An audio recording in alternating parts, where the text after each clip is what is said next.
Hey people, I wanted to tell you that a documentary I did the narration for called Sidemen, Long Road to Glory begins its U.S. theatrical run with a premiere on August 18th at New York's landmark Sunshine Theater on Houston Street. This is a movie about the incredible lives and legacies of three legendary bluesmen, piano player Pinetop Perkins, drummer Willie Big Eye Smith, and guitarist Hubert Sumlin, all Muddy Waters and Howlin' Wolf sidemen. Bonnie Raitt, Greg Allman, Derek Trucks, Susan Tedeschi, Tim Reynolds, Robbie Krieger, Joe Perry, Warren Haynes, and Johnny Winter are just some of the musicians who appear in the film. It's a great look at the influence and impact these three incredible musicians have had on rock and roll and all popular music. New dates and cities are being added all the time. Check SidemenFilm.com for details.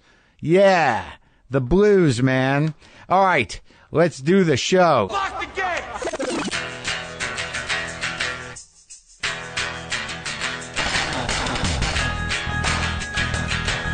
All right, let's do this. How are you, what the fuckers, what the fuck buddies, what the fucking ears, what the fuck nicks, what's happening?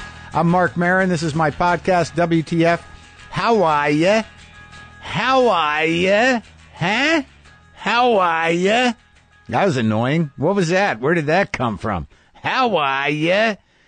Anyway, how's it going? You all right? You hanging in? Look, you know, folks, I know that some days are a little heavier than others on this show lately in terms of this monologue, but Jesus, what do you want from me? I'm just a guy living in the world. If the world is coming through me in a certain way, I got to put it out there. I am recording this a couple of days before it airs. So given the world we live in, I don't know what's happened. And I'm just letting you know that the world is on fire more than it is. And you're wondering why I didn't talk about it, is it's probably happened after I record this. All right. You dig? We good? I do want to tell you a few things, get you up to speed on some shit about my life. They picked up Glow, the Gorgeous Ladies of Wrestling show on Netflix that I'm in.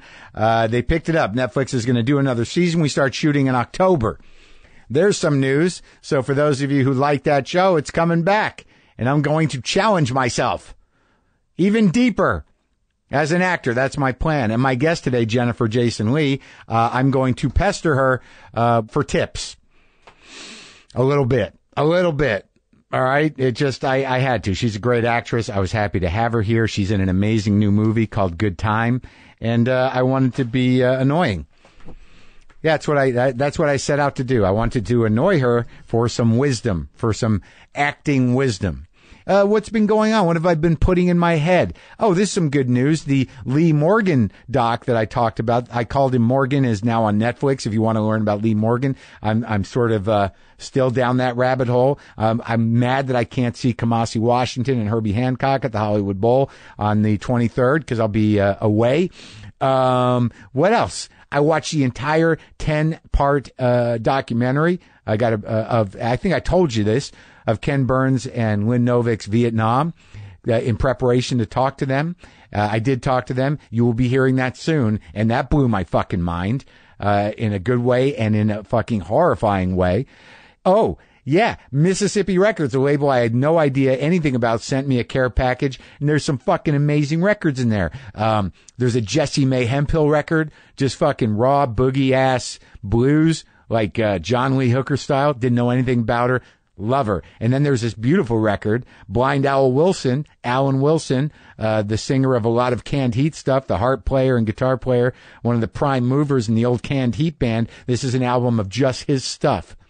And it's beautiful. And I'm watching movies. And I just watched that movie, Good Time, that with my guest. I've seen most of her movies, but this is the new one that she's in. It's a little part. What a fucking movie, man. And you know what? I'll tell you what else is going to happen for me this week. I had to get a new mattress for my guest room, so I went and ordered a brand new Casper. And you know what that means? It means that big Casper box will get delivered straight to my door, and then I'll be able to watch it break free of the box and come to life right in my guest bedroom. I got the full deal, the foundation, the Casper sheets, the Casper pillow, but the main event is the Casper mattress that truly lives up to the hype. It's a perfect mix of firm but soft. Buying the Casper is easy. Just order online like I did, and it's delivered to your door in a box. You have to see to believe, folks. You just won't understand how they fit a mattress in this box. And then it just breathes life. It takes a giant breath of air. Casper is available in the U.S., Canada, and now the U.K., and shipping and returns are free. We spend 1/3 of our lives on our mattress. It's so important to truly sleep on a mattress before committing. That's why Casper gives you 100 nights to try it out risk-free. Get $50 toward any mattress purchase by visiting Casper.com/WTF and using code WTF. Terms and conditions apply. That's Casper.com/WTF and use the code WTF. Oh, I told you I'd read this. I'm going to read this. So some of you remember, if you listen to it, the dream I had about my house. There's a party going on at my house. Everyone's in costume but me, but I may be dressed as a younger me. I leave through the back door of my house. I walk down the hill. And there's a swampy, disgusting pond there, and I'm walking around it. And then out of the ground, I see a giant, fat, huge boa constrictor snake just come out of the ground and then enter the water. And then I walk along the side of it and through my neighbor's fence. And then there's a freshwater sort of look like a irrigation ditch, and in it was, I believe, a dolphin and a seal. But I just remembered the dolphin, and the only thing I thought that was weird in the dream was like, what's that? Why is there a seal and a dolphin here? So somebody, a woman named Arian, sent me an email that says your dream. Now, and she went to I think a dream interpretation website. I used to do a segment on the live radio where I'd have I'd interpret dreams, but I haven't been doing that, but she did it for me. So it just says costume party. To dream that you're at a costume party suggests that you are trying to escape from demands of real life. You want to enjoy life and not worry about your daily responsibilities. And I imagine because it was a younger version of me, maybe I want to go back. I don't know. Pond. To see a pond in your dream represents tranquility. Huh. No. You need some more quiet time to yourself. It is a time to reflect on your situation and what is going on in your life. Okay. Alternatively, a pond suggests that you tend to keep your feelings contained and in check. You are an emotionally calm person. Nah. I'm going to go with option 1 on that one, but it's conditional because it's a swampy, muddy pond. Oh, here we go. To see muddy or dirty water in your dream indicates that you are wallowing in your negative emotions. Yes. You may need to take some time to cleanse your mind and find internal peace. Okay. Snake. To see a snake or be bitten by one in your dream signifies hidden fears and worries that are threatening you. Your dream may be alerting you to something in your waking life that you are not aware of or that has not yet surfaced. Yeah. If you dream that a snake is submerged in water, then it implies that you are unknowingly letting your emotions influence aspects of your life. Alternatively, it represents repressed sexual urges or hidden enjoyment of sex. Wow. I'm gonna have to process what a hidden enjoyment of sex is. That sex you're ashamed of that you do by yourself alone watching. Oh, never mind. A seal. To see a seal in your dream refers to your playfulness and jovial disposition. Seals also symbolize prosperity, good luck, faithfulness, success, security in love, and spiritual understanding. I think I got maybe 2 of those. You have the ability to adapt to various emotional situations. Yes. I happen to dream of a seal and dark ocean water this week, too. Maybe it's something in the air, although I think it may just be a subconscious reflection of your sober anniversary, what you were, what you have become, and how you will continue to grow, and the uncertainty of that to some extent. Thus, the contradiction of the symbolism in your dream. Anywho, have a great Tuesday. Thank you. Thank you, Arian. That was nice, and it was provocative, and I enjoyed it. I don't usually do these, but it's sort of a crapshoot what's going to compel me to read it on the air. I come to you asking for help. Hey, my name is Brian, and I'm nobody in particular, studying at SUNY Purchase in New York. I have a severe crush on this girl named Summer, and she has a birthday coming up on August 20. I know for a fact she's a big fan of the show and of you, so I'm hoping that if this message gets to you by some miracle, you could help me out somehow, maybe recording a video birthday wish or something. I don't even know what I'm asking for. No hard feelings if you just tell me to piss off, but it'd mean the world to me and to her. Thanks regardless, Brian. Okay, Brian, well, piss off. And happy birthday, Summer. One other one, because this leads into something else. 1 year sober, subject line. Hey, Mark, I was coming up on a year of sobriety and I listened to your rant or prologue or monologue before the Lucas Brothers interview, and I can't tell you how cathartic it was to hear you just spell out exactly what I was feeling. I don't even know if I really identified what the fuck was going on with me, and then you just up and nailed it. This is definitely not the first time you helped me out. Your interview with James Taylor in particular gave me some hope and a game plan while I was still out there getting fucked up, which just goes to show you that you never know who's going to save your ass. And then I get out of rehab and you make a fucking hilarious season of Maron that felt like it was just for me. I mean, I can't even have these jokes with my closest friends, man. Anyway, I never write these sorts of things, but when you said that your sober date was the same as mine and that you write an email to the girl who helped you get sober, whether she's receptive to you or not, just like I just did, I figure I had to reach out to say thanks, man. Not just for me, and not just for this sober business, but thanks for helping us all stay a little saner in this insane world. You're welcome. You're welcome, buddy. Chris. You're welcome, Chris. And I did get a response from that email. It said, if I want you to get in touch, I'll let you know. That stung, but what was I expecting? I'm like a fucking, yearly stalker with the same fucking email. It's like I got to fucking check myself. You dig what I'm saying? Got to check myself. Folks, you don't have much summer left, do you? Nope. Don't waste any of it online at the post office, all right? Just do what I do and mail everything from postcards to envelopes to packages, domestic or international, with Stamps.com. Stamps.com lets you buy and print official U.S. postage for any letter, any package, any class of mail using your own computer and printer. You don't have to go to the post office during specific hours because Stamps.com never closes because it's in your wherever you want it to be. They'll even send you a digital scale that automatically calculates exact postage and helps you decide the best class of mail based on your needs. So now I have my own little post office right in my garage, and you can have one in your house too. Get the Stamps.com service right now with a special offer that includes a 4-week trial plus postage and a digital scale without long-term commitments. Just go to Stamps.com, click on the microphone at the top of the home page, and type in WTF. That's Stamps.com. Enter WTF. Stamps.com. Never go to the post office again. Jennifer Jason Leigh. How great is she? Had a weird coincidence. Like, I knew I was going to talk to her. I didn't know what I was going to talk to her about. I was nervous about it as usual. I'm watching TV the other night before I talked to her, and Fast Times at Ridgemont High comes on. I see her as a young woman, and then and then 2 days before that, I watched her new movie, This Good Time. Holy shit. This fucking movie is crazy. It's crazy awesome. Crazy. And I don't like using the word awesome, but I didn't come to it. It was sent to me as a link, as a screener. I knew nothing about it. I didn't know there was buzz on it. I didn't know that it was a con. I didn't know who the directors were. I didn't even know who the guy who was in it was. All I knew is she was in it. Okay.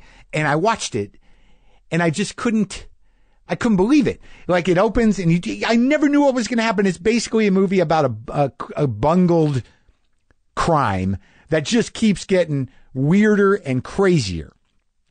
All right. And it's visceral. Like, it brought to mind that movie Narc from a few years back, and also, Gary Oldman's movie, Nil by Mouth. It's just raw. Everything's sweaty. It's close up. It's just, there's an intensity to the fucking movie, and it just never stops moving. And it's a crime movie, but there's just a lot of heart in it. You just feel for these people in some weird way, and the ending's beautiful, and Jennifer Jason Leigh is amazing. So I came to it with knowing nothing, and I could not stop watching it. I want to watch it again, but now I'm going to have to go to the movies like everybody else, which is fine. So the dude who was in it is this guy Pattinson. What's his name? Robert Pattinson? Is that his name?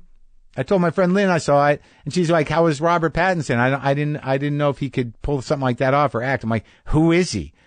And she's like, "He's the guy from Twilight." I'm like, "I still don't know." So he was great. So there you go. But I did, like, even when I know, I don't know. Even when someone tells me what I should know, I don't know. Anyway, I had a lovely conversation with Jennifer, and I'm going to share it with you right now. That new movie, Good Time, is now playing in select theaters, and she's also in the new Netflix series, Atypical, which is streaming now.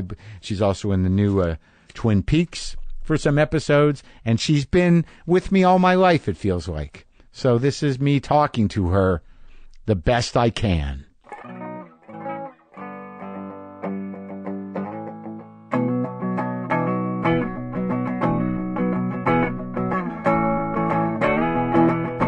Tough morning already? Already, yeah. Really? You wouldn't know it. I went swimming already, so that's good. I worked out already. You want to just take a nap? Yeah. I always want to take a nap, but I can't. I'm not a napper. You're not? No. I really envy people who can nap. I can do it. I mean, like, I can't do it necessarily on purpose. Oh. Like, you know, sometimes it's just... It's just sort of like, I guess this is happening. Just in the middle of our interview, you might... Yeah, narcoleptic. Yeah. Just kind of... No, like, I'll lay down on the couch and just for a second, then I'll be like, ugh. And it'll happen. That's great. Like, I can't plan it. You can't like, plan it. I know people who can plan it. And they do it every day? Like whenever they want. Nap time? They could do it twice a day if they wanted to. Mine are usually based on complete anxiety. Like, you just shut down. Right. System shut down. Yeah, system shut down. And that could happen at any time. Well, I really hope for you and for myself as well that it doesn't happen. It's not going to happen during this. Right. You're not anxious right now. I mean, not about this, about other, of course, all world things. Sure, but I do get a little anxious, but I didn't, because I don't, like, you know, we don't know each other. I feel like I know you because, like, I grew up with you somehow. I feel like I know you because I listen to a lot of your podcasts. Oh, good. So I know you somewhat. So you kind of do know me. Yeah. But I don't know, like, I know you because, like, I feel like we grew up together and I would watch you do things. Right. But that wasn't really me, of course. No, I know. But yeah, I understand what you're saying. Yeah, like, there she is again. Yeah. Oh, she's like, that. Oh, yeah, there's Jenny. Yeah. Yeah, now she's doing that lady. That's crazy. Why is she doing that? Those are questions you ask yourself. It was funny. Weird things happen. Like, I was, I don't know why. The coincidence, but I tuned in. Fast Times was on like 2 nights ago. Mm-hmm. And I knew you were going to be here, and I'm like, I should watch this for a second. Oh, look she's a little girl. Yeah. It's funny, right? Well, it's cool. I mean, because, like, you were good in that, and then, Thank you know, you. it was a great movie. Maybe it's a generational thing, but I think it still holds up. I think so, too. I haven't seen it, of course, for like 20 years. But if it comes on, do you, like, watch it? I'm not really a channel surfer. Oh. So I don't... It's the only way I do things. That's the only way to catch things. Right. And I don't. Did you give it up? You never were? I'm too lazy to turn the TV on. Really? I'm actually very lazy. Really? When I'm not working, I'm very lazy. Well, how do you watch stuff? I have to really make a point of it. Oh, really? Like, yeah. I'm going to watch something now. You don't just sit and, like, bleh. I don't really like the whole channel surfing thing. Right. It doesn't appeal to my sense of calm and, like, focus. I got that for you, didn't I? Oh, I think I have. No, that's not. That's That's someone else's. Here, let me have that. This is yesterday's. Yeah. I think that's might be Alice Cooper's water. I don't want that. He's pretty healthy. I'm sure he is. You don't want old water. I like to know the person whose water I'm drinking. Sure, if you're sharing a water, you at least to have met them. Not off the street. Hand. Yeah. Like, oh, there's a half a thing of water. I guess I'll drink it. Mm-hmm. So what do you do when you're just sitting around? Nothing. You don't read?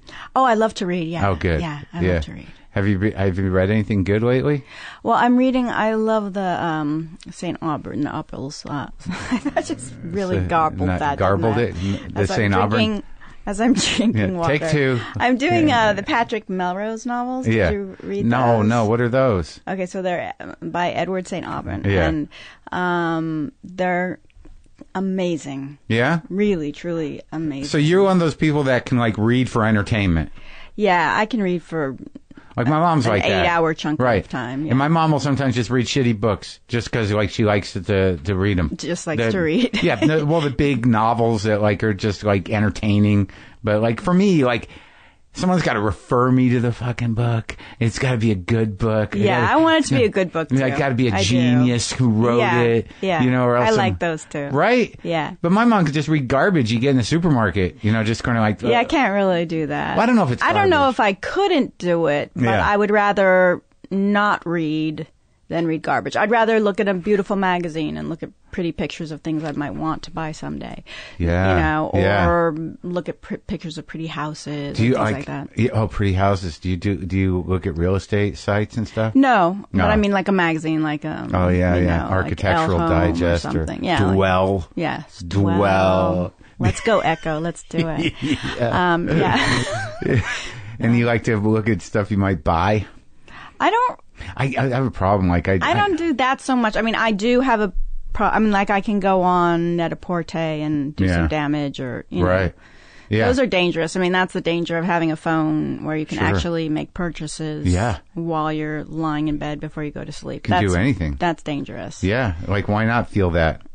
Yeah. Like, I just bought that. And I just bought that. And then, like, later the box turns up. And it's you're Christmas. Like, what's this? Happy Hanukkah. I have no memory of this, but it just cost me a lot of money. There's 3 boxes. When you open it up and like, oh, shit, this is that. Oh, yeah. Yeah, it's dangerous. I do think. Do you live here? I do. You do? I grew up here. I know, but I thought you might live in New York. I thought, like, I don't know why I thought maybe if you lived here, I'd run into you somehow. But like, what part of town? Do you ever run into anyone in Los Angeles? No. Yeah, it's so rare. It's like it seems supernatural when you run into someone in Los Angeles. It's not built that way. It's not. It's like, oh my God. I mean, you stand there kind of like right here, breathing and like over. You can't even believe it. It's such an amazing event. It's crazy. Yeah. Well, yeah, because you'll see somebody at events or dinner parties where you expect to see them. Oh, yeah, there's that guy in a suit. You know, but like if you're just at Gelson's or something. That's what I'm talking about. That's like in New York, it happens every 3 minutes. You can't avoid people. No. Your whole life is swirling around you at all times. Yeah. And they're everyone you know and everyone whose name you can't remember. But in Los Angeles, it never happens. So when it does, it's extraordinary. So, I'm not surprised that we've never run into each other. Right. I guess I'm not either. But like when it happens here, you kind of got to circle a couple times. Like, is that? I don't know. I haven't seen them in a long time. They can look totally different. And then you're like, oh, hey. Yeah, it just actually happened the other day. Who'd you see? Anyone I know? Well, I was with my son at a play at the Actors Gang. They do these great like Shakespeare plays for kids. So it's like Transformers or whatever, but to Midsummer Night's Dream. Oh, really? And it's free, and it's great. Yeah. So we go every year. Yeah. And there was a little girl in back of us, Poppy, who said Romer. And so it was the same thing. Like, she recognized Romer from preschool. And now they're about to enter 2nd grade. So that's kind of a big deal at that age, you know? And I was so impressed by that. By the kid? By the kids recognizing each other. There was something so sweet, touching and sweet and, you know. Yeah. Does the kid get Shakespeare? How old is? Well, they make it so that the kids get it. Yeah, that's what's so great about it. So Romer's his name? It's Romer. Yeah, so he's 7, but we've been going since he was 3. Was he named after the director? Yeah, but it's pronounced differently, of course. Oh, how's it pronounced? The director's name would be pronounced. A lot of people pronounce it Romer. Oh, is it Romer? But you know, a lot of Americans pronounce it Romer. Yeah. The 4 Americans that know him, mispronounce. So we are 2 of them. 2 of them right now. It's happening in real time. Now that's amazing. Yeah. So now, like, no one ever turned me on to Shakespeare. Did anyone turn you on to Shakespeare at 7? Well, I don't know the year that Romeo and Juliet came out. Oh, the movie? Yeah. Can you look it up? With DiCaprio? No. The other one, Bertolucci's or Bertolini's or You better look it up. I'm going to mispronounce a bunch of Italian names. But anyway, it was beautiful, and I was young, but not that young, and I saw it with my older sister. And she even had the poster. Oh, yeah, from that movie. I kind of remember the poster. In her alcove in her room. It was an Italian director, wasn't it? Yeah. Bertolucci. Yeah, it would make sense. It was so beautiful. Yeah, it was. I mean, I was a kid, so you know, I can be forgiven for not remembering. Right now. It's weird. I think I only remember the poster. Poster was beautiful, and the score was beautiful. Oh, that's that sad. A Time for Us, right? Oh my God! Am I right? How does it go? Oh God! If you have me singing, it's going to be really bad. No, it's like time for us someday. That's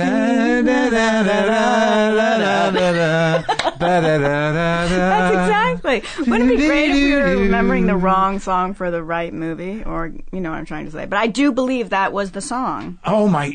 That song is like the melody of that thing is so sad. I wonder if we watched that movie if it would hold up. Wow. Zeffirelli. Zeffirelli, yes, exactly. I don't even know any of his other work, but now I Zeffirelli. That song, the reason why it creeps me out, it doesn't creep me out, it makes me really sad. Mm-hmm. Do you want to know? Yeah, sure. It's a weird story. Like when I was really young, my parents went on vacations, but I was a neurotic kid, and I always thought they would die in a plane crash whenever they went on a vacation, and I just assumed that they would die whenever they left. And we were being babysat by this woman who usually cleaned the house, and we went to her daughter's place. And, I don't know, it was a Filipino household. Doesn't really matter. But someone sat down at the piano and played that. And I'm like, oh, my parents are going to die. That is really sad. But they didn't die, right? No, they didn't. That would make it a much better story. But a much more sad story. Yeah. And I didn't want to, I just realized. Wouldn't even say I didn't want to be inappropriate because your dad did pass away. But not for that song. No. And that song had nothing to do with it. In a tragic way, yeah. I know. It just was one of those moments where I'm like, I'm being glib about. No, don't worry about it. I'm going to be all right? You're all right. Did you ever do Shakespeare? No, I never will. Really? I can't. But they have kind of. I can't do it. Okay. Let's just leave it at that. Have you tried? I don't want to try. I know it's not. I know I love to watch Shakespeare performed brilliantly, but that. For how long though? Really? For the whole time? Yeah, exactly. No, it's not. It's just not my. I can't. Yeah. The verse. It's hard for me. Yeah, I can't read it. I try very hard to pay attention while it's happening in front of me. The stories are great. Think of how many. Yeah, tighten them up. The greatest stories and themes, and I mean, we've been using them forever and ever and ever, retelling them in so many ways. Yeah, and just using them in life as allegories for things that happen in our own lives. Yeah, it's nice when it's a reference or a quote. Then I can handle Shakespeare. I can't handle the quote. No. I can't. I've been taught about Shakespeare by great Shakespearean actors right there where you're sitting. Like Ian McKellen did Shakespeare for me right there to my face, and it made sense. Right. A great actor. I mean, Kevin Kline doing Shakespeare makes sense. Right. But everybody else sounds like they're, doing this weird rhythmic thing, and I don't even understand what they're saying. And that happens a lot. It's very hard to stay engaged. But there are a few people that do it, and they do it so beautifully. Like one of the first plays my mom ever took me to was A Midsummer Night's Dream. And you loved it. You loved it. People dancing around, dresses. It was great. And they had the great theater director whose name I'm forgetting. I'm forgetting everything. I am too. Good. So we have that in common. Yeah, I think we're contemporaries. I guess it's starting to happen. It's the early onset. Yeah, something. I hope it's early. Well, that's what I was wondering with you. Like how when you do films, how much do you remember doing them? Do you do you know what I mean? I remember, I've always had a really poor memory. Oh, really? Yeah. But how are you with lines? Oh, that's no problem. It's weird, right? That's just part of my body. It's not. Yeah. It's nothing I've ever had to consciously learn. Yeah. I just some kind of osmosis. I read the script so many times that it becomes osmosis in a certain way. I just sort of. You do when you prepare. You go. That's how I learn it. That's how I get to know it inside and out, and it just makes it so easy because then you can never be thinking about your lines. Yeah. Or you'll never inhabit them. Yeah, I need that. Let's do acting class. I need it. All right. Because what do you want to know? I will be your teacher for that'd be great. 10 minutes. Do you want to act? I had been. I'm in the new Netflix show Glow. I did all 10 of them. Oh, cool! About the women wrestlers. And how was that for you? It's great. And I did 4 seasons of my own show on IFC. But I wasn't a trained actor. I'm a comedian. But I knew that I could do it. Uh-huh. I've done a little here and there. I've done some stuff with Swanberg too. I did his series Easy. Joe. Oh yeah. Great guy. Yeah. Good director. Very good. So I've been doing acting. Okay. But now I'm going into a second season of Glow. I got the character, I know the guy, and I think I did a good job this first time, and people seem to think I did a good job, but I want to go deeper. So, if I feel when I watch myself act, between me and you, mm-hmm. I know I'm doing a good job, but in between the lines, and I know I'm dressed up as the character, I am in the character, but inhabiting it, so there is some, in between the lines, when I'm just sitting there, I don't always think I'm the guy. Do you know what I'm saying? Yeah.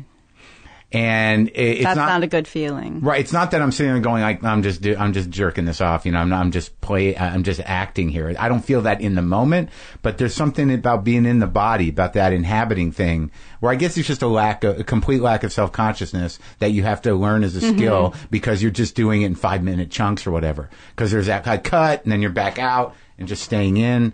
You know what I mean? Yeah. Because I watched a new movie. Oh, good time. It was great. It's a great movie. It's a great movie. It's just raw and and there's so much, you empathize for all of them. I know. The energy is so crazy good in it. And crazy. And crazy. And you really have no idea where it's going. Never. I mean, those guys are really brilliant. Who, the actors? Ben and Josh Safdie, no. The directors. Oh, they did it. There's two of them? And Benny's in the movie. He plays the brother. Oh, my God. He's one of the directors. And he is completely transformed in that movie. At first, I didn't even recognize him. Yeah. And Patterson is incredible. He's really good. Yeah. And who plays the other guy? Buddy Duress. He's amazing, right? What's his last name? Duress. What's he from? He's done some other movies with the Safdies. I don't know the Safdies' other work, and I don't know. You should. You would love it. You would love it. Oh, what are they? They're incredible. Daddy Longlegs and Heaven Knows What. Oh, good. Okay. I got to check them out. I didn't do a lot of back research. They sent them. Good for you. I didn't know anything about the movie. You have a free summer. Isn't that part of your job? No. I'm relaxing.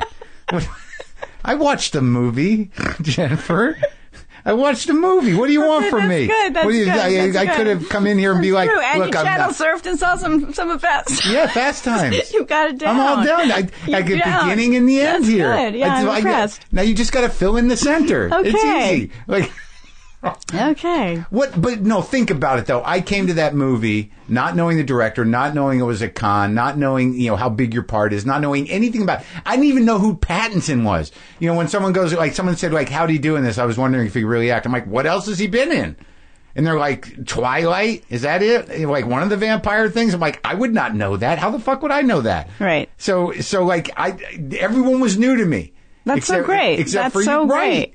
And I had no idea what the movie was about, and I turned it on, and it just opens with the Safdie brother of him in the therapist's office. And how great was that therapist, by the way? Great. Was he an old actor? There was a lot of old character actors I think he's a lawyer in real life. Really? Yeah. But so compassionate and so good. And so the thing about working with people that are non-actors is if they're well cast, they're so good. Like the bail bondsman and his wife were...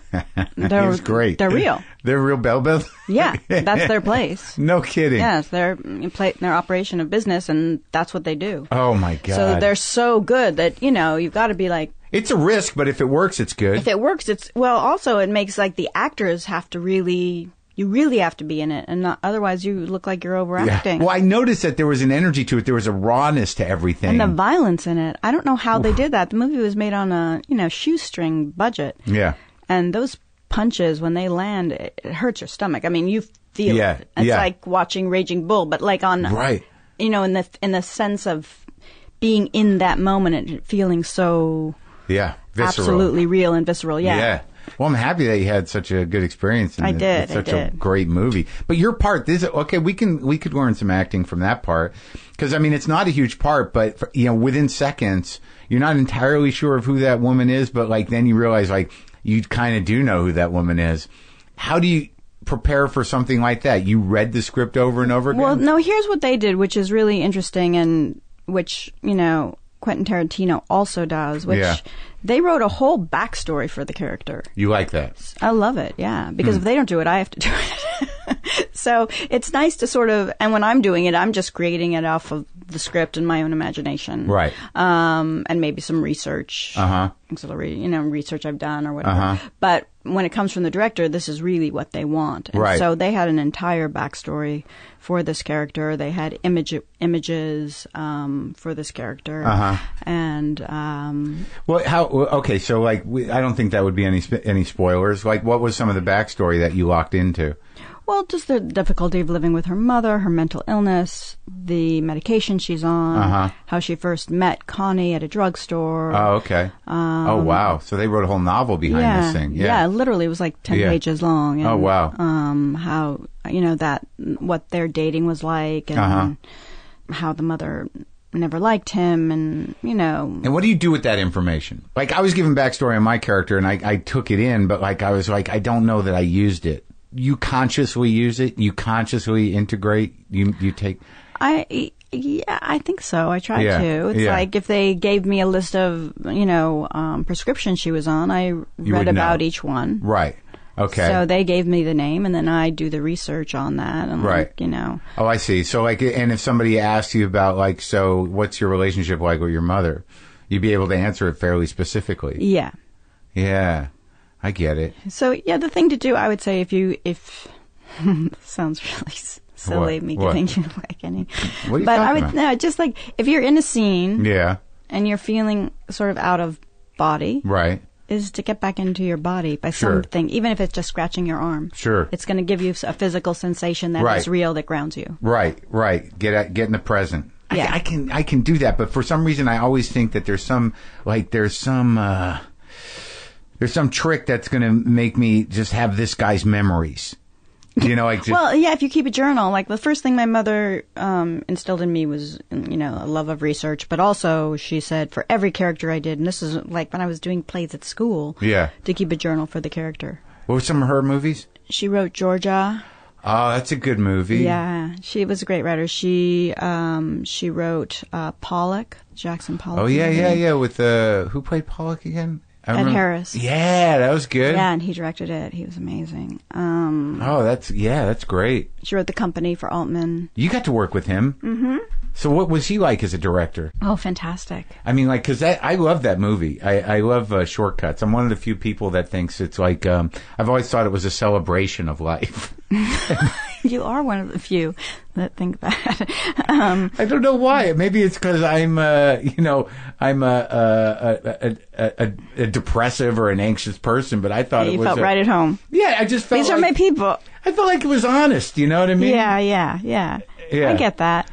I understand. Yeah, no, he was really mischievous and fun, and he felt that a script was sort of a skeleton, an outline. Yeah. And that our job was to flesh it out. So there was a lot of improvisation with Altman, and he loved everyone to come to dailies after work. I've heard that from somebody else about him. Right. In fact, if you didn't show up at dailies, it was not a good thing. Really? Yeah. So he really wanted you there. And then you showed up, and there was wine and pizza and salad, and, it was like this big familial gathering with the crew and everybody, watching the work you did the night before. So it was like watching really well done home movies in a way. With and you got to share together all that work that you had just done. And was it that whole cast, or just on any given day it would No, just be he would like the whole cast to come, whether you're in the scenes or not. No kidding. Yeah. That's a lot of people. It is. For that movie. And sometimes people couldn't show up for, various reasons, but if you were in town, it was good to show up, and sometimes they would be 3 hours long. So you really grew up in this I did. business. It just seemed like that's what people do when they grow up, Right, why not? Why not? Are your parents friends? Were actors? A lot of them were, sure. And writers and whatnot? Yeah. And you grew up where? Beverly Hills or the Valley? No, Hollywood. Hollywood. Wow. And and your dad was sort of in the business, both of them it seems were in the business from the 50s. Way back. Yeah. So that must have been amazing. Yeah. Do you look at it in retrospect as being amazing? I do, but not as a child. It was just your life. Right, I get that. But it was just normalcy. It wasn't anything special or extraordinary. But you knew they were charismatic, fun people. Oh, who was hanging around when you were growing up as a kid? Bob Denver came over for dinner. Gilligan? Which was a big deal for me and my older sister, because it was like Gilligan was in our house, and he knew your dad or who? Or your mom? He knew my mom and my stepdad. My mom and my father, they divorced when I was 2. Oh, okay. So it was mostly your mom's friends that you saw? Yeah. Bob Denver. Yeah. And how'd you know him? Just from TV? I have no idea. It might have been my stepdad, who was a director, who knew Bob Denver. He was a TV director? Yeah. Mm-hmm. Wow. So, and I got to go on the set of the Mod Squad when I was a kid. Can you imagine? That was pretty cool. Peggy Lipton. That was groovy. And that crew. Yeah. That must have been really groovy. It was. But also just going on a set and seeing this is the living room. And then you walk around and it's just I love that flat. part of it. It's It's still, to me, to this day. I love it. I love the magic of something looking so real and it just being made of paper. Yeah, It's beautiful. It's amazing that feeling of being backstage Because that's like really what show business is. Like if you do the Tonight Show or I do a stand-up show or you're doing a play, when you're just back there with the guy holding the rope or whatever, you're like, this is great. Now we're going to go do the magic thing. Right. It's pretty cool. It's really cool, especially if it's a big production. Like, back when Conan was at NBC, sometimes like they were walking a horse through the hallway, like, and you're like, oh, show business. Yeah. Yeah, it's fun. So when did you start acting? Like when you were 2? No, my parents did my mom and my stepdad did a movie in Berlin, and I was an extra in that. In Berlin. So you did a lot of world traveling as a youth. Yes, I did. And not a lot, but we were in Berlin for a while, we were in London for a while. I guess that's not that much. Berlin, but that was like Berlin pre-wall. Oh, yeah. And so it was intense. We went to East Berlin. They confiscated my comic books. They did? Mm-hmm. I did not get those back. Do you want to write a letter? Maybe you can get them back now? Yeah. I think they're gone. Yeah, it's over. Yeah. Do you remember what comic books they were? No, but they were kind of... they weren't Archies because at the American bookstore they didn't have Archies, but it was kind of like the Archies. There was something like a little bit like romantic. Right. And they took them. They took them. The commies. Commies got your comics. They took my comics, yeah. Mm-hmm. I hope someone enjoyed them. It's like when you go through the airport now and they take your creams and stuff. Or when your you lighter. go through Heathrow. Yeah. You're just like, really? And then they throw them away. And you're like, at least keep them. At least give them to someone. They're really nice. They're good. They're good creams. And they're just like right into the trash. Yeah. And they give you that option. You can go put it in your baggage and check it. I'm like, I don't check anything. I can't stand checking anything. I don't check anything. Never? Never. I tried my best not to. What's your trick? I mean, what if you're going away for like 4 weeks? I've gone away for 3 months. I do not check. But you do laundry. Yes, I will do laundry. I will ship things. I will not check. Ship things. Yes. If need be, I will ship. Yes. What I do is I use a duffel bag. It's my trick. I got an extra large duffel bag. And you can't take that on board. No, you can. You can because it's a duffel bag. It's just a duffel bag, right? So it's like I have a large like Filson duffel bag, and no matter how much stuff I have, like if I go away for a month, I got to pack a lot of shit. So I'll pack it up, and it's huge. But with a duffel bag, you can kind of hide it behind your back. Oh, so you kind of they don't make you put it in that little thing. Not if you like hold eye contact and just sort of. Oh, you've got some tricks. Well, maybe you should use some of those in your act. I'm doing it. Okay. Where I'm just sort of like, it's just casual. Like I've got a 150-pound thing on my back. You need a secret when you're acting. Yeah, that's good. That's a that's a good trick. Yeah. Okay. What does that mean? That's a good trick. What is it? How just does that like work? Just like what you did. Oh, okay.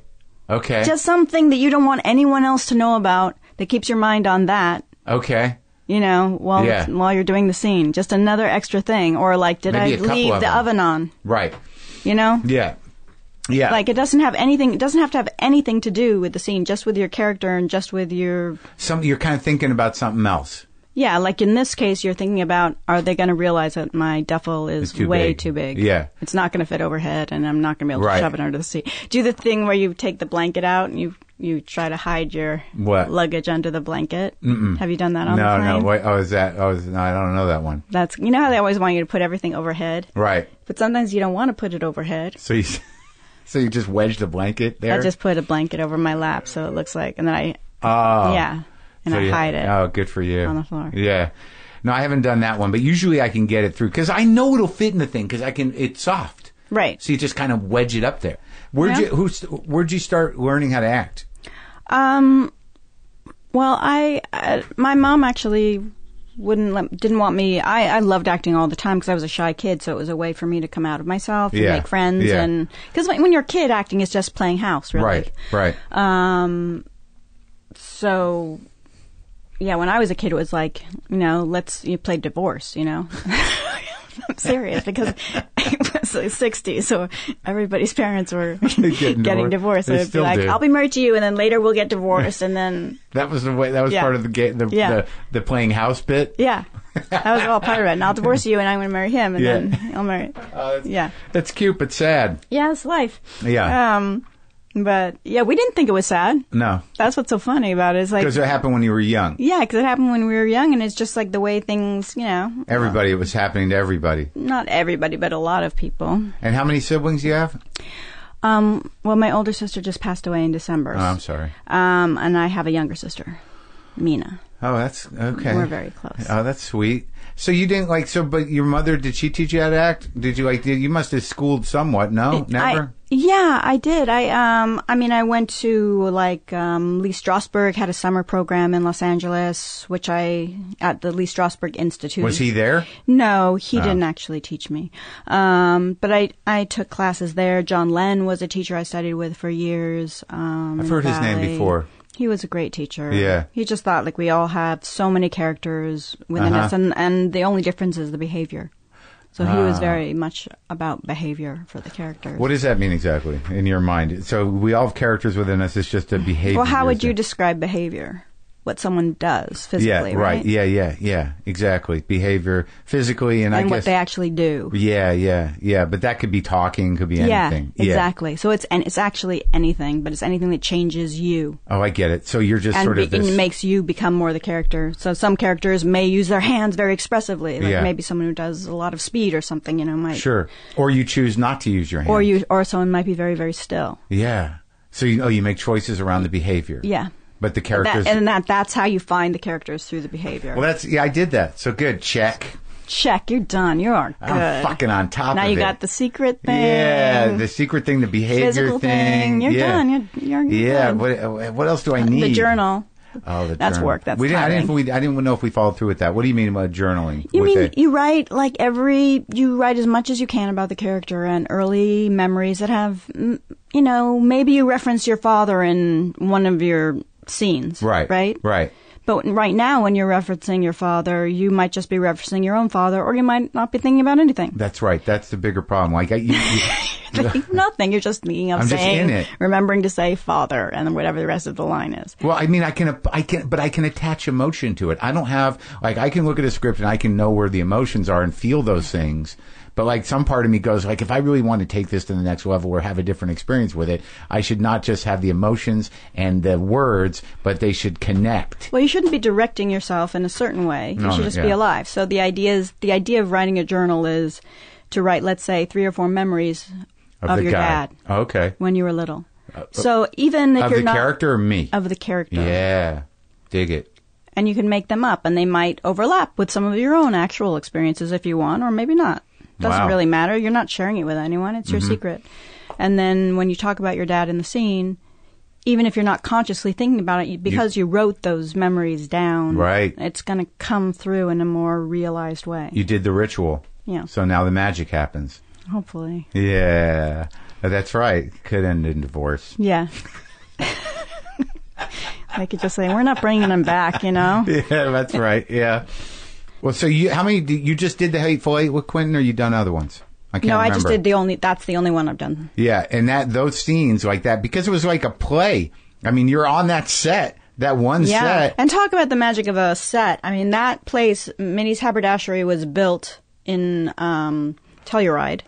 And then it was rebuilt at Red Studios. So it was very surreal for the actors to be working in Telluride and going in and out of this place. The exteriors? Interior and exterior, both. And then in LA, interior and exterior both, but on a soundstage. So the outhouse, it was only, in Telluride, it was, 6 feet tall by 3 feet wide or 4 feet wide. No, 3 feet, I guess. But on the soundstage, it was 2.5 feet tall. Because it was a forced perspective, Oh, wow. So from far away in the distance, you just saw the snow and the outhouse, and it looked exactly the same. But when you walked up to it, it came up to your waist. That's crazy. Yeah.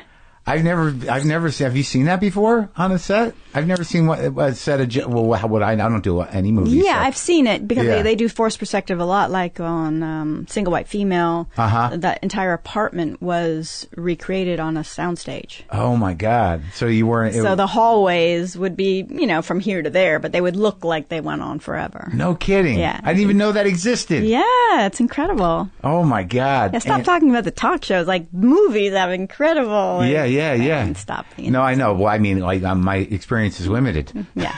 I mean, I've done maybe 2 movies for 2 seconds. Right. I was in Almost Famous for a minute or 2. Oh, that's fun. Yeah, and I was in, and I went down and did the opening scene for, I think Mike and Dave Need Wedding Dates for some reason. I flew That's it. hilarious. But it was in a bar. There was no sound stage. There was right. It was perspective. real. I love working on sound stages. Well, it sounds like that. Well, you've done some real stuff. That's exciting. But what, like, those scenes, like, that character is such a messy, horrible, angry character in that one, in Hateful Eight. Oh. Yeah, just like, ugh. She's gonna, she's about great. to be hanged. So Yeah, she's I loved not it. in the best mood. No, I know. I loved it. I loved it too. I mean, I love that movie. I like his movies, generally speaking. Me too. And I don't ever find the controversy that everyone finds in it. I'm like, would you guys just, like, take it in? This is a fucking beautiful mess, man. Yeah. That guy, what's the guy? Goggin? Walton Goggins. Incredible, right? He is, isn't he? Yeah, he's an amazing guy. And such a great actor. He and can do really anything, it with. seems Yeah. like. And Samuel Jackson. Oh, my God. We still, I just got a text from him. Like, we still text each other all the time, too. Oh, yeah? Yeah. Is he a solid dude? Yeah. So you start acting, and you just go to camp, the Strasbourg camp, and you work with, what's that guy's name? John Lenn. John Lenn. And then do you stay engaged with learning with people, or do you just, at some point, just do it? Well, I mean... I know you yes always and no. learn. I mean, you're always learning. Right. Also because I'm always doing, or, as each thing necessitates research. Right. But yeah, at a certain point I just started working.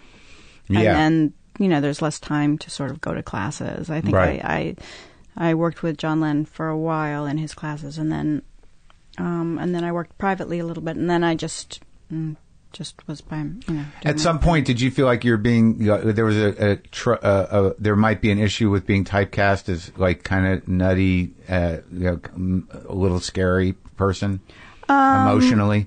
No, for a while there was like the fear of like being typecast as prostitutes or things like that, After what, Last Exit to Brooklyn? There was Last Exit, Miami Blues. Oh, Miami Blues. And I'm trying to think, The Big Picture. Oh, yeah. Are you thinking, or do you have my IMDb page? Well, I don't know. Well, obviously, I'm not remembering every fucking movie you're doing. Like out of nowhere, like my memory just works for your entire filmography. That would be very impressive. Well, I just want to make sure I know, because I've seen a lot of your movies. Right. And I just want to be reminded of them. The Coen brothers. All right, let's talk about working with directors, because that's my dream. Here's my dream. You want to hear my dream? Mm-hmm.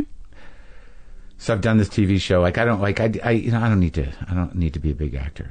And I'm okay as a comic, and I do well with this. But I just want 1 or 2 scenes in a really good movie. Okay. And I'm kind of like the Coen brothers. I'd like to work with them. So, what's it like working with them? Because maybe great. I don't want to work with them. No, you do. You do. You definitely do. They're really fun. And they're very low-key.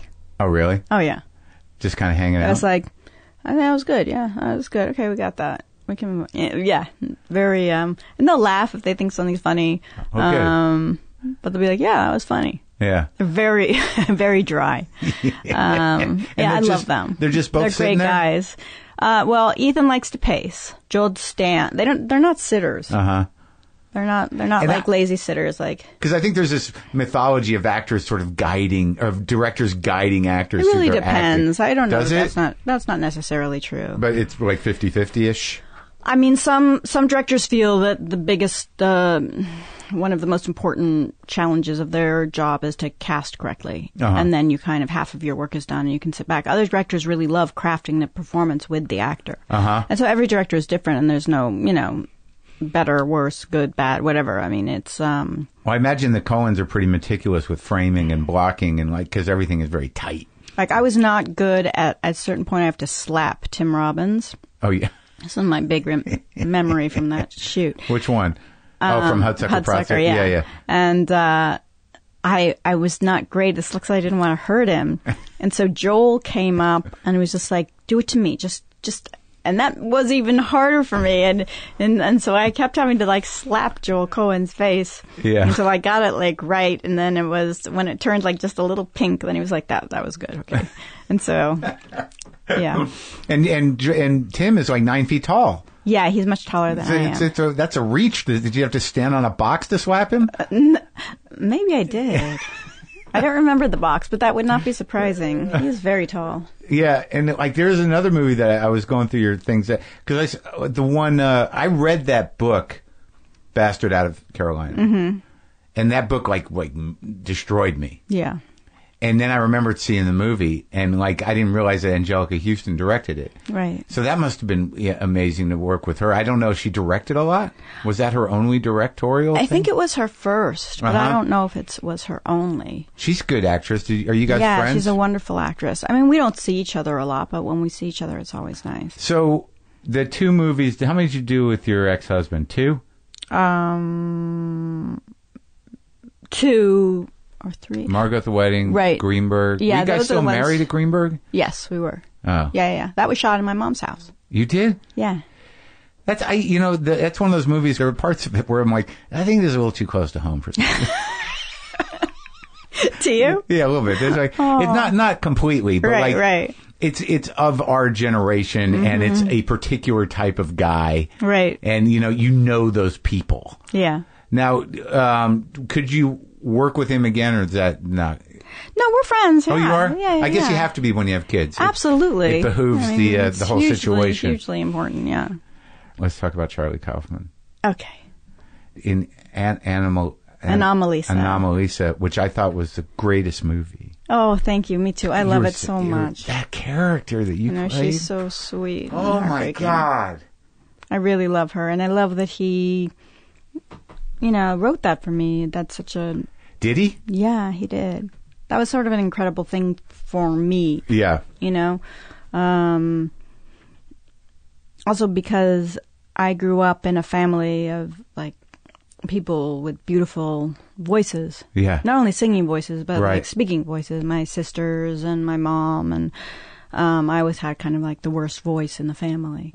And so and people would remark on that. I mean, I remember friends of my mom saying, if you want to make it as an actress, you really need to work on your voice. Really? Yeah. What was wrong with it in their eyes? I don't know, but it made me feel inferior and slightly self-conscious, and I always thought, I need to work on my voice. But then to get this, which is all voice. Yeah. And she's the voice that he thinks is magical, yeah. and it brings him out of his depression. Yeah. And makes him feel that there's hope in for a little while. There's hope for love and all. Yeah, for a little while. Yeah. But a little while is a big deal in his life. Yeah. So it was really, like, personally very meaningful to me. And I also I love his writing so much, and he's just the kindest, loveliest, most genuine guy. There's not a false. He's never full of shit. Ever. Yeah, and he's straightforward and kind of a genius. He is a genius, and I think like his imagination is like. I mean, you can't even wrap your head around it. I know, I can't. Well, that other movie you did with him, I can't wrap my head around it. Yeah. How do you say it? Synecdoche? Yeah. I think you're almost there. Yeah. Schenectady, I think. It's not Schenectady, is it? Is it Synecdoche? Maybe I'm wrong, yeah. Schenectady is an actual place. Right, so it's close to that. It's close. But I couldn't, I remember seeing that movie, and about 9 hours in, I was like, I don't think I'm getting it. It's okay. Just let it wash over you. You'd like talking to Charlie, though. I did talk to him. Oh, you did? Okay. So he's incredible, right? There are moments in that movie, human moments, that I've not seen done in not real movies, but non-animated. Like, there are moments about what it is to be on the road, to live that life. Oh, my God. Just checking into a hotel and being in an elevator with a perfect stranger and having that awkward, because it feels like it's shot in real time. Yeah. And just all those awkward moments with strangers. Yeah. And that scene where he reaches out to his ex or to one of his exes, just that, that world of being on the road as being an alternate, lonely universe. Yeah. is a very real thing if you've lived that before. For I don't even understand why. Like, if you go out of town and you stay at a hotel, even for 2 days, you're like, where am I? Yeah, there's that strange thing. I'm and there's so isolated. The thing that you want to put on the door. Yeah. And then do you want to order room service? Because if you do, then you have to deal with the whole interaction, which is so awkward. Right. And then the food's going to be in the room, and the room's going to smell like food, and then you got to put the food out in the hall. I always do the food out in the hall myself. Yeah, me too. Of course. Get it out. But a lot of people, that you can call and they'll take come get the tray out. And then you got to deal with them again. I've had doors close on me, Oh, the hazards of room service. Have you been ever life. Stuck in a hallway, poorly dressed? No, but I have had to, not poorly dressed. I have had to go down and get my key again because I got locked out of my room just bringing the room service out. Sure. So the whole thing of saving time by doing it myself has ended up... Yeah, a disaster. Yeah. Mild disaster. Yeah, not too horrible. Very mild. Yeah. But when you do an animated thing, like that kind of work, do you do the same process of building the character? I mean, we did that originally as a play. Oh, that's right. As a radio play. That's right. So we did it at Royce Hall. We rehearsed in New York for a week, and then we came out to Los Angeles, and we did it at Royce Hall. And oddly, in that movie, unlike, non-animated movies, somehow you were afforded a lot of backstory in that movie. At certain points, eventually a lot about that woman. Yeah, yeah. It's so beautifully written. It really is. Oh, my God. It was so heartbreaking. I mean, it's really funny, but it's also really heartbreaking. And it's more human than some human movies. It is. That's and what the sex scene was more... real. Yeah. Yeah. It was much more real than a lot of the sex scenes I've done that, were entirely naked. I guess you have a little more freedom and leeway to make it... It feels more private when you're in this dark room with just mics and a screen. It's we didn't even have a screen. I mean, it wasn't animated yet. First we recorded it, and they filmed us recording it. Yeah. David Thewlis was standing 6 feet away from me to record the sex scene, and yet it felt much more intimate and embarrassing than a lot of sex scenes that I've shot on film. Because of the dialogue? I think because it's all your voice, so you can't really hide behind the kissing or the physicality. There's no way to hide, and so it felt very naked. Yeah, yeah. And the dialogue is the also awkwardness of so it. Awkward. Yeah, it's so beautifully written that it's like that thing. That's Charlie Kaufman stuff is so well written. Really, if you just are open and you just say the words, you're going to be really good. Oh yeah. Hey, I wish he did I wish he was doing movies every year. I do too. I just love watching them. I love reading them. Reading a screenplay that he's written, or the same. It's also similarly with the Coen brothers or Quentin. To be able to actually read one of their screenplays is a gift in itself. You know? You're like, oh my God, it's so much fun. It's so exciting because you don't know where it's going to go. Yeah. And what about with this new one? Well, with Good Time, I didn't even get the script. They sent me just the pages. Yeah. Just the Why scenes. do you think they did that? Why'd they do that? To protect the movie, or just to no? Protect I don't think it was. You? I think it was because they want an uninformed performance. They just wanted me to know what my character would know, right? And only know Connie through my eyes. So I don't know him. I don't know all the other things about him. I only know as he presents to me. And so that's why they just gave me the backstory and my scenes. That's smart. It is. It's really smart. Yeah. It's not like I'm an actress. I can handle knowing the full arc. Yeah. But there is something fun about when you're working with directors that you really admire and respect, to just throwing yourself into the way they work. Yeah. Because it's going to bring out something different in you. Yeah. Yeah, definitely. And that's exciting. Where do those guys come from? I think Queens, Manhattan. They're New York guys. Yeah, totally. And the other brother, he didn't appear in it. No, Josh. No. So what's going on now? You're just doing press for this, and are you shooting something? You're on a TV show, right? I did a Netflix thing that's on right now, and I'm about to go to London. No, to this. We rehearsed in London 2 weeks ago, and I'm about to go to.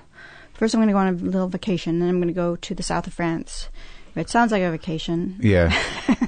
But it's actually for this Patrick Melrose thing I'm doing for Showtime. So. Oh, okay. Those books that I've been reading over and over again are...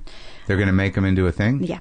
Oh, so there are 5 of them, so each one will be its own hour. And what are you doing in it? Are you acting? Are you directing? I am acting, yeah. Yeah? Edward Berger is directing. And like, I guess I should help out the Twin Peaks people. I mean, you weren't in the first one? No, I was not in the original. So now you're working in that environment, or you did it already? I did. It's done. Yeah, of course, and it's on. Like I can't. Like I barely got through the first one. Right. Like the original Twin Peaks. I was like, oh man, is this going to pay off? What's happening? I liked it. I thought I like him. He's incredible. Yeah. Yeah. I mean, what is he? But that was similar in that I only got. First of all, I just talked to him on the phone, and of course, if David Lynch calls you and says, "Do you want, would you like to work with me?" You say yes. Yeah. Of course, I'm going to show up. I don't care how many episodes it is. I don't care how small the part is. I just want to. Small parts are sometimes good, though, aren't they? Yeah. Like, if you really got a meaty small part, it doesn't even matter. You just want to have that experience working with a director, And what was it like working with him? It was fantastic. It was we really shot in the middle of nowhere, in the middle of the night, and he is very open and very specific at the same time. And there's just a sweetness to him, and he's funny and lovely and odd, and I just really got a kick out of him. And at one point, and Tim Roth and I had just worked together on Hateful Eight. And right. I didn't know he was going to be playing my husband, and suddenly he's playing my husband. And so it was great because we were so familiar with one another, and we loved each other so much. So it was so easy to take that on. And we already had our own backstory just because we had just worked together for 6 months. Sure. So you had the emotional connection. Yeah. Yeah. Oh, that's great. And then Tim, I think, said, I'd like a scene with Jen. I'd like another scene with Jen. Let's have another scene. And I think he had a couple ideas. And and then he went and he wrote it. Oh, good. So he wrote a scene for us, which was really, really sweet. He's another one of those guys that really can capture some sort of atmosphere. Like they're directors that that's a real magical thing to be able to create an atmosphere. Yeah, I mean he's specific. Talk about props and atmosphere. There was a stool, but it wasn't the stool that was in his mind. Oh, really?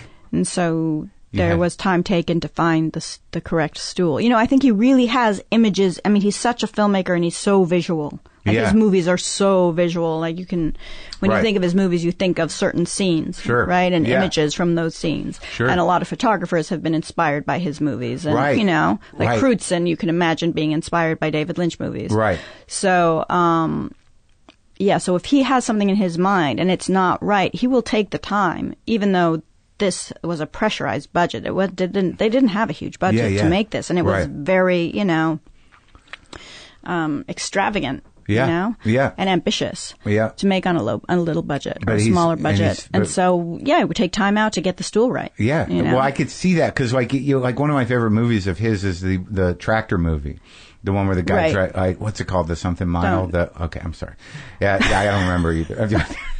Don't ask me the name of what's that thing that sucks dirt off the floor. Don't ask me that. Don't even. Hold on. I'm gonna do what we've been doing because we're just shameless about it, I guess.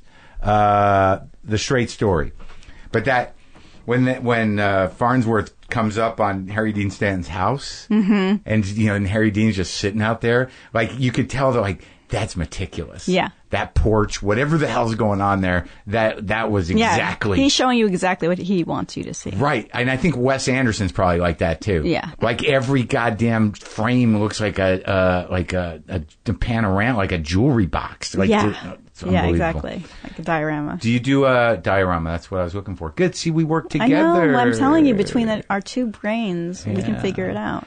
So stage, do it? No? I've done it. Yeah, I love it. Sure. You do? It's a young man's game, but it's great. Oh, yeah? Why is that? It's really exhausting doing 8 shows a week. Oh, yeah. It's really, really exhausting. And, the hours are late, and it's the adrenaline. Oh, yeah. Is insane. And you almost have to go into denial about how terrifying it is. So you go into complete denial about it, because if you actually experienced that adrenaline and the terror, you would not be able to go out. Right. So you have to kind of box it away. But when it's done, when the show comes down, you're suddenly like, how the hell did I do that? Right. How did I? Right. And you're suddenly so tired. Right. You really, and suddenly you don't have to get, if the play asks for it, you don't have to get slapped every night at a certain time and pretend it's not going to happen in your head, so you're not anticipating it.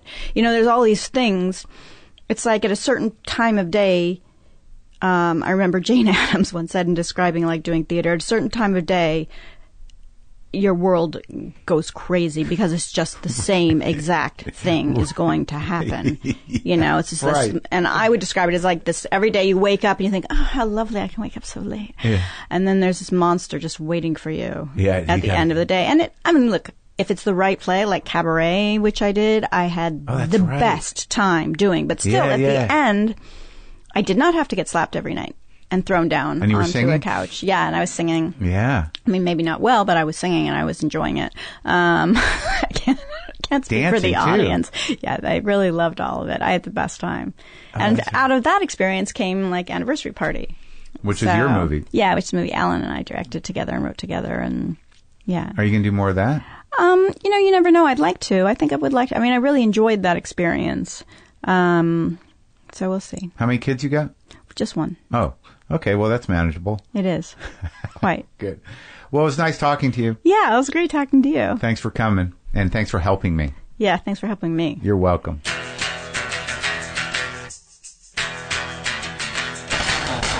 Okay, that's it. Go see that movie. I'm telling you, man. Go see Good Time. It'll fucking jack you up and move you, and you're not going to know what's happening ever during it. No way to call it. All right, so go to WTFpod.com if you want to get the new book, Waiting for the Punch, or get on the mailing list, or, you know, get into those archives of the other 800 episodes. What else? I got blues on the brain. Maybe I'll just pick up a guitar and play some stinky blues.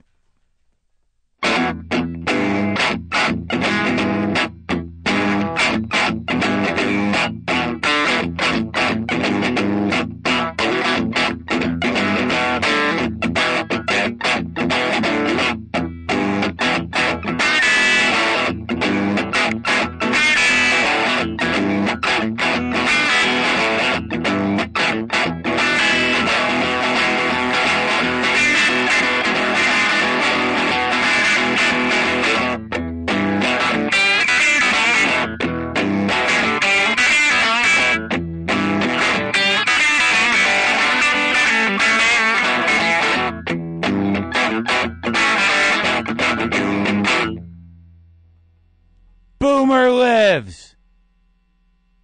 Boomer lives.